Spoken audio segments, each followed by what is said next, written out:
Welcome back to The Factor Uncensored. Charges against a registered sex offender have been dropped. Solomon Gallagher, who now goes by the name Carmen, as a transgender female, was facing trial for trying to kidnap a child during a recess at a school in 2024, and it was caught on camera. But the system have left people around the country pissed off because the case was dropped. Our next guest tells us why and what's next. And joining us now here on The Factor Uncensored, we have Greg Dupree, security consultant and former law enforcement officer. And Greg, this is happening in a place where you once was a police officer, Aurora, Colorado there.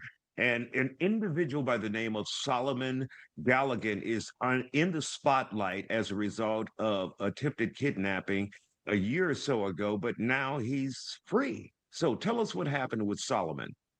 That's correct. Isaiah, Solomon Gallagher, well, there was an 11-year-old child playing on the playground during school, and Solomon Gallagher attempted to kidnap this child.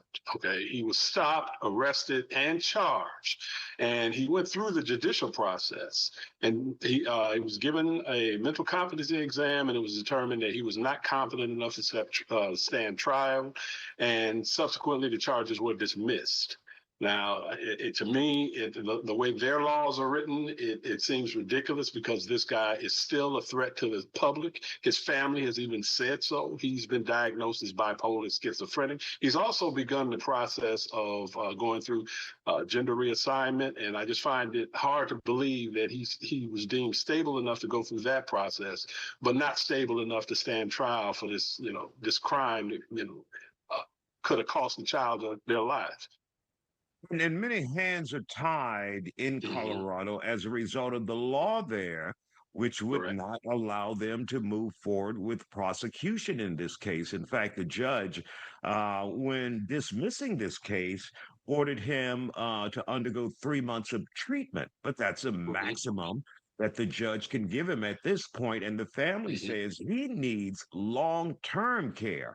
And I'm sure many people in the community, they don't care about that. All they see is this person who approached a schoolyard where a child is and attempted, according to police, attempted to kidnap that child. Now, what will keep Solomon, who now go by Carmen, from doing that again? These families are upset, and I would assume rightfully so. Rightfully so, because this man is definitely a threat to the general public. And you have to ask yourself, what is it going to take to finally confine this guy for good? If, killing someone. And what's even sadder to think about is that the way that law is written, he's probably not the only one roaming the streets like that. That's a danger to the general public. So as I said, this is a flawed system, a broken system. If the law was going to be written along those lines, they should have had the accommodations for these people so that when they are picked up, if they're deemed mentally incompetent or unable to stand trial, you have some type of facility that you can put them in that they're both confined and can receive treatment. Now, I don't know if treatment would actually work for a person like this, but he definitely doesn't belong on the street. Well, and then the judge and prosecutors have said he's untreatable, or Carmen is untreatable. There's nothing, and I've never heard that, but they're saying there's nothing they could do for this person mentally, which is almost an indictment of the mental health care system here in America, that we can't help some people.